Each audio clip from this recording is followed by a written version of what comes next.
तो hello students, आज हम पढ़ने जा रहे हैं अवकल समीकरण का भाग नंबर 7। तो चलिए इसे शुरू करते हैं। तो आज हम पढ़ेंगे उदाहरण नंबर 2 तथा उदाहरण नंबर 3। तो जो भी हमने पिछले भाग में कवर कर रखा है वो आप पढ़ के आइएगा, क्योंकि उसी की मदद से हमारे उदाहरण नंबर 2 और उदाहरण नंबर 3 हल होने वाले हैं। ठीक है, तो उदाहरण नंबर 2 में दिया गया है, सत्यापित कीजिए कि फलन y बराबर e⁻³ अवकल समीकरण d²y/dx² प्लस dy/dx माइनस का 6y बराबर 0 का एक हल है। ठीक है, तो चलिए इसे करते हैं। तो देखते हैं। ओके।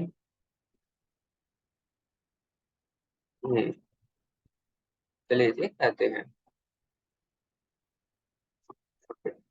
तो हमें इसका अवकल करने के लिए अवकल करना है। एक बार हम dy/dx निकालेंगे और एक बार हम d²y/dx² निकालेंगे। ठीक है, और फिर इसमें मान रख देंगे। अगर वह मान सही, मतलब कि इसमें दाया तथा बाया पक्ष दोनों बराबर आ रहे हैं तो वह ठीक है, नहीं तो हमारा वह फलन अवकल समीकरण का एक हल नहीं होगा। ठीक है, तो सबसे पहले इसका बाई बराबर जो हमारा e⁻³ है, इसका बाई डैश निकालते हैं। बाई डैश निकालने के लिए सबसे पहले मैं आपको बता दूं, आपने अवकल वाले चैप्टर में पढ़ा होगा कि e⁻x का अवकल क्या होता है। वह होता है हमारा e⁻x ही होता है। ठीक है, लेकिन अगर x जगह पे कुछ और लिखा हो तो हमें उसका अवकल करके भी उसमें गुणा करने पड़ता है। जैसे यहाँ पे -3x है। ठीक है, इसका अवकल करेंगे तो क्या बचेगा, इसका अवकल करेंगे तो यह बचेगा -3। तो -3 का भी हम इसमें गुणा करेंगे। ठीक है, तो क्या बचेगा, e⁻³ का e⁻³ डॉट, और गुणा होगा किसका, -3 का। बाई डैश बराबर आ गया हमारा -3 e⁻³ एक्स। यह आ जाएगा हमारा इसका अवकल। तो बाई डैश हमने यहाँ से निकाल लिया है। यहाँ पर दिया भी गया है dy/dx थी e⁻x। यह आपकी एनसीईआरटी बुक में है, थोड़ी सी गलती दी गई है, यहाँ पर यह माइनस है। ठीक है, यहाँ पर वह आपको ध्यान रखना है। तो यहाँ पर आ जाएगा 3e⁻³ यहाँ पे माइनस आगे आ जाएगा। ठीक है, चलिए अब इसका निकालना है हमें d²y/dx²। यह कैसे निकालेंगे, यह निकाल लेंगे अब हम इसकी मदद से। क्या क्या होगा, इसका बाई डैश -3 हम आगे ही रहने देते हैं। अब इसका अवकल हम कैसे करेंगे, e⁻³ का e⁻³ ही आ जाएगा, और -3 आ जाएगा हमारा कुछ यहाँ पर। ठीक है, 3 × 3 हो जाएगा 9। 9 डॉट e⁻³ क्या आ गया। ठीक है, और यहाँ पे बाई डैश, बाई है डबल डैश है हमारा। ठीक है, बाई डबल डैश आ जाएगा। तो यहाँ से बाई डैश हमने निकाल लिया -3 e⁻³ और बाई डबल डैश आ गया 9 गुणा e⁻³ ठीक है, अब हम चलिए एक एक करके इसमें मान रखते हैं। चलिए अगले पेज पे से देखेंगे। तो अब अवकल समीकरण एक का x के सापेक्ष पुनः अवकलन करने पर हम देखते हैं, मैंने आपको बताया या कुछ इस तरीके से आया था e⁻³ से आया था e⁻3। 3 × 3 हो गया था 9, माइनस माइनस प्लस e⁻3x। यह कुछ इस तरीके से हमारा बाई डबल डैश आ जाएगा। ठीक है, ओके। तो d²y/dx² हमने निकाल लिया है, dy/dx भी हमने निकाल लिया है, और पाई हमें पहले से पता है। तो इनका मान दिए गए अवकल समीकरणों में प्रतिस्थापित करने पर हमें पाते हैं। तो अब इनका मान हम प्रतिस्थापित करने वाले हैं। ठीक है, चलिए करके देखते हैं।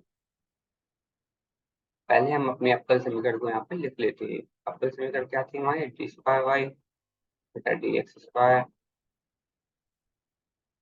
और उसके बाद क्या थी हमारी, उसके बाद थी हमारी हाँ कुछ इस तरीके से, चलिए लिख लेते हैं। प्लस का डी वाई बटा डी एक्स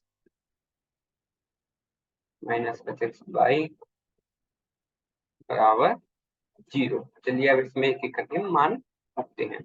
तो D square Y D X square, इसका मान कितना है, इसका मान है हमारा 9 गुणा e की पावर माइनस का 3x।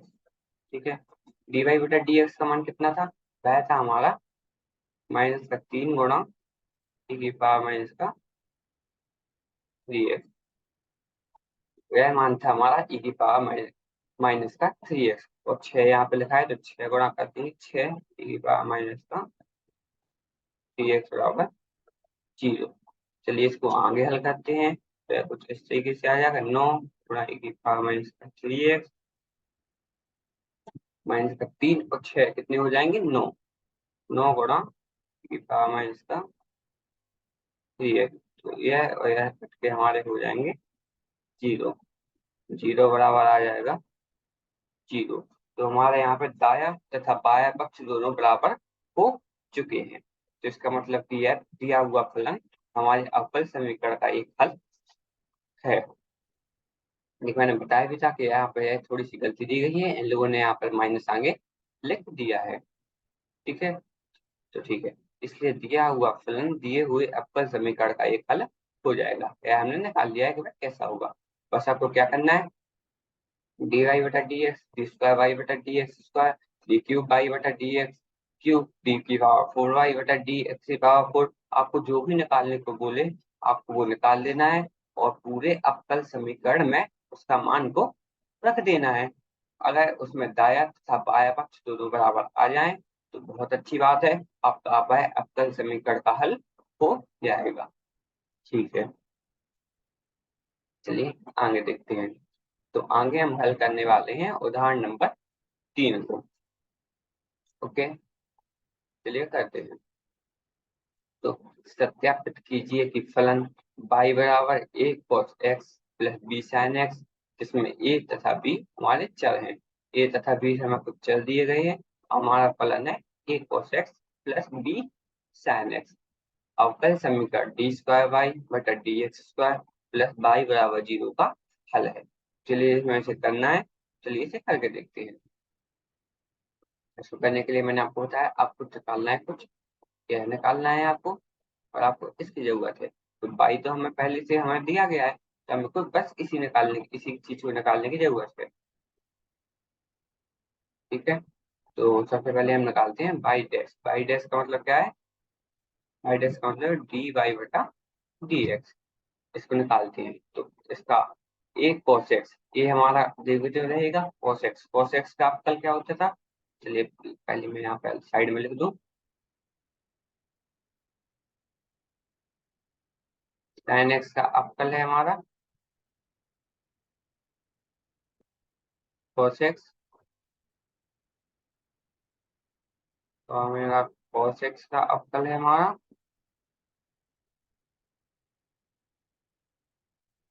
माइनस का sin x। ठीक है, ओके, चलिए करते हैं।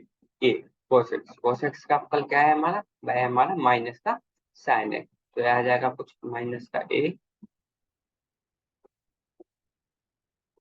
sin x। ठीक है, अब sin x प्लस में है हमारा b और साइन एक्स का अवकल क्या आ जाएगा, साइन एक्स का अवकल आ जाएगा हमारा cos एक्स।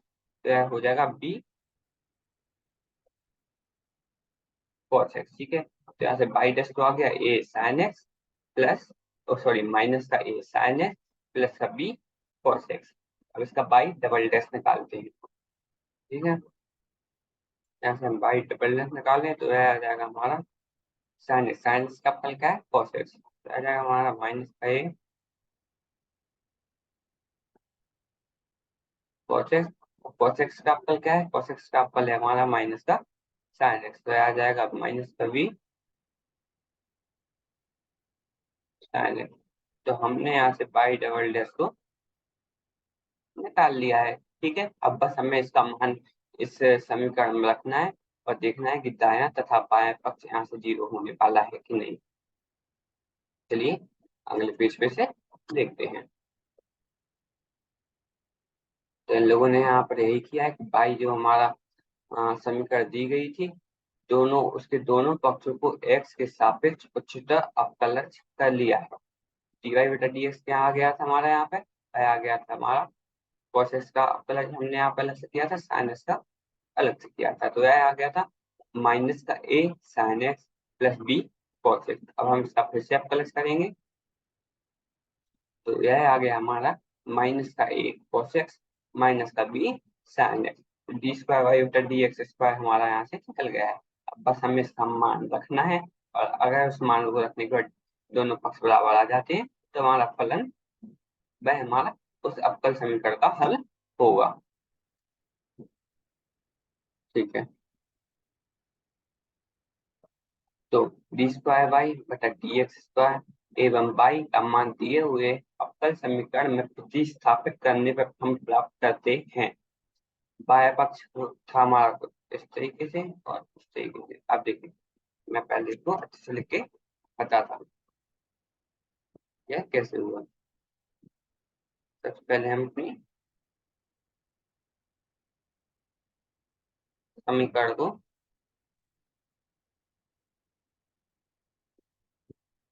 कुछ इस तरीके से थी हमारे, क्योंकि चेक कर लेते हैं क्या हमारी इस तरीके से थी, हाँ या इस तरीके से थी। ठीक है,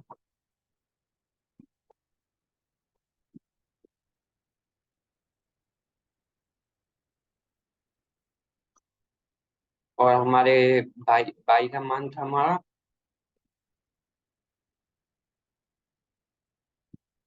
a cos x प्लस का b sin x।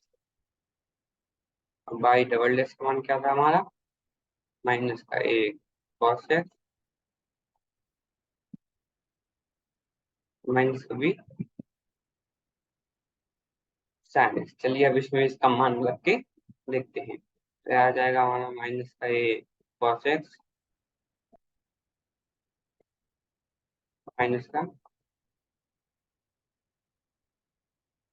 b sin x। ठीक है, यहाँ पर हमने इसका मान को रख दिया है। प्लस में बाई का मान क्या है हमारा a cos x प्लस का b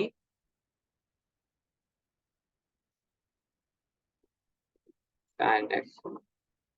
बहुत बढ़िया। चलिए इसको एडिट कर देते हैं, अगर हमने इसका मान रख लिया है तो इसकी हमें जरूरत नहीं पड़ने वाली।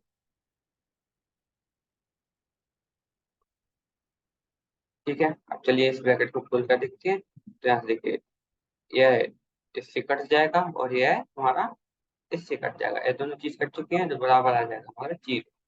तो अंतिम में आ जाएगा 0 बराबर 0। देखिए यहाँ पर हम ने ऐसे किया, डी स्क्वायर वाई बटा डी एक्स स्क्वायर का मान रखा, फिर वाई का मान रखा और काट पीट कर यहाँ पे 0 का बराबर कर दिया। मतलब कि हमारा दायां पक्ष और बायां पक्ष दोनों बराबर हो चुके हैं। इसलिए दिया हुआ फलन दिए हुए अवकल समीकरण का हल है। इस दायां तथा बायां पक्ष दोनों बराबर हो गए हैं, इसलिए हमारा दिया गया जो फलन है वही हमारे अवकल समीकरण का हल हो जाएगा। ओके, चलिए तो आज हम उदाहरण नंबर 2 तथा उदाहरण नंबर 3 को हल कर चुके हैं। देखते हैं कि आगे हम क्या पढ़ेंगे। तो आगे हम पढ़ेंगे 9.4 में दिया गया है दिए हुए व्यापक हल वाले अवकल समीकरण का निर्माण, या फिर से हम करते हैं formation of a differential equation for whose solution is given. मतलब कि मान लीजिए मुझे y बराबर एक्स स्क्वायर प्लस 2x ये लोग दे देते हैं, तो मुझे इसका अवकल समीकरण को बनाना पड़ेगा।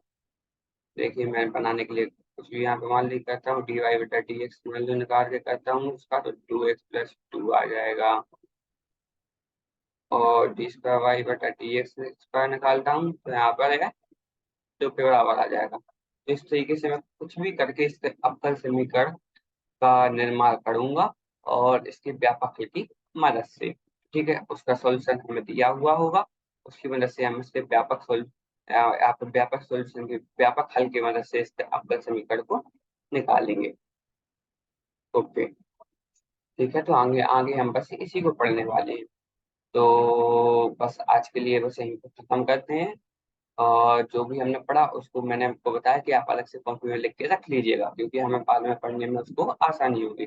ठीक है, अब आपको पता चला आपने कॉपी में लिख कर रखा है, तो आप आधा घंटे आप 30 मिनट 40 मिनट में पूरे चैप्टर को रैप अप करके चले गए।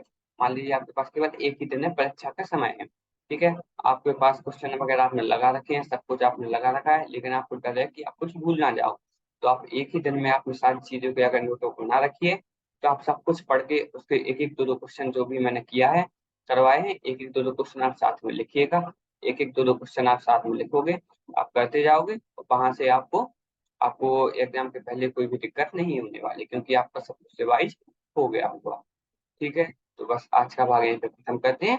धन्यवाद। पढ़ते रहिए, चलिए।